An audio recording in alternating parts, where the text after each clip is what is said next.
Hey guys, welcome back to another Project Trackday guide video. It's been quite some time due to school getting pretty busy recently, but now that we have a brand new update with a new track, a new class of cars, and the brand new GP2, I thought I'd make a quick guide on how to set some decent times with the GP2 on the new track called the Tsukuba circuit in Japan.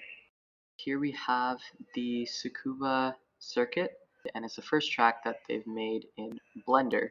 This means that the entire track is a 3D modeled mesh. The banked corners, the elevation, and the driving experience is a lot smoother. And yeah, the circuit's fairly small.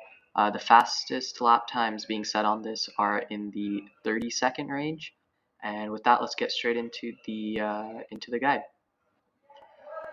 Alright, and here we are driving the brand new GP2 car, sounding really nice with the high RPM revving and the gunshot sounding rev banging at the top. So here we are coming up, starting the Hotlap, crossing the line, and right here after we cross the that little exit road on the left, we're going to start braking all the way down to either second or first gear up over the hill, and I like to hit this apex as a nice late apex to try and get myself nice and straight for the exit and minimize the amount of wheel spin I get.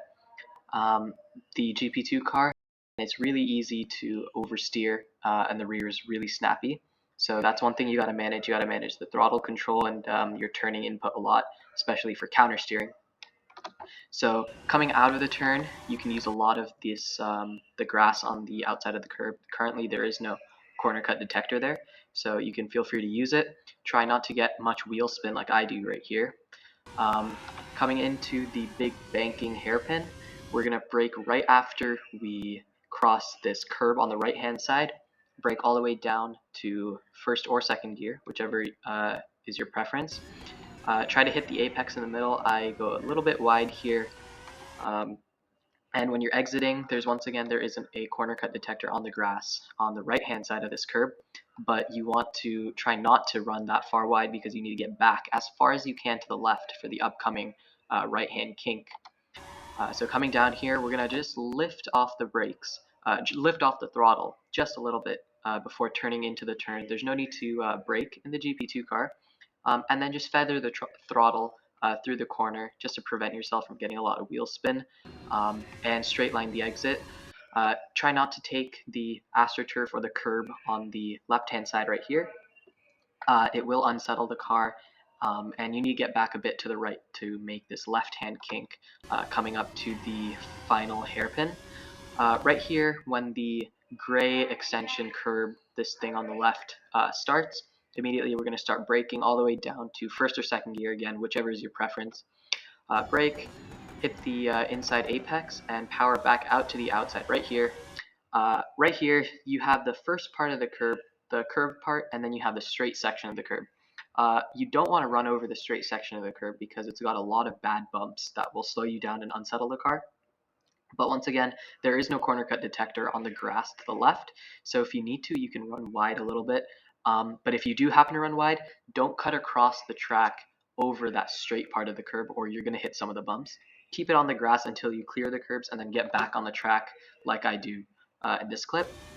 Full throttle all the way down, stay in, quickly shift to fifth, and then shift back down to fourth with a small tap of the brakes, and then coast it on through and hug the inside with a bit of throttle control, just so that you don't get any oversteer or wheel spin coming out of the corner. And here up on the left, again, there's no corner cut detector on the left, but if you do happen to go wide, make sure that the car's straight and you're not getting any wheel spin or oversteer like I do right here. And I lose about half a tenth to a tenth in this little slide that I get, which really hurts my time. But I do happen to set a 40.198, which is around 1 second off the track record that's currently been set for this time, and for this track, sorry. Hopefully you found this video helpful. I'll leave this final end screen up here just so you can look at the sector times. And yeah, good luck with your driving in Project Trackday, and thank you for watching.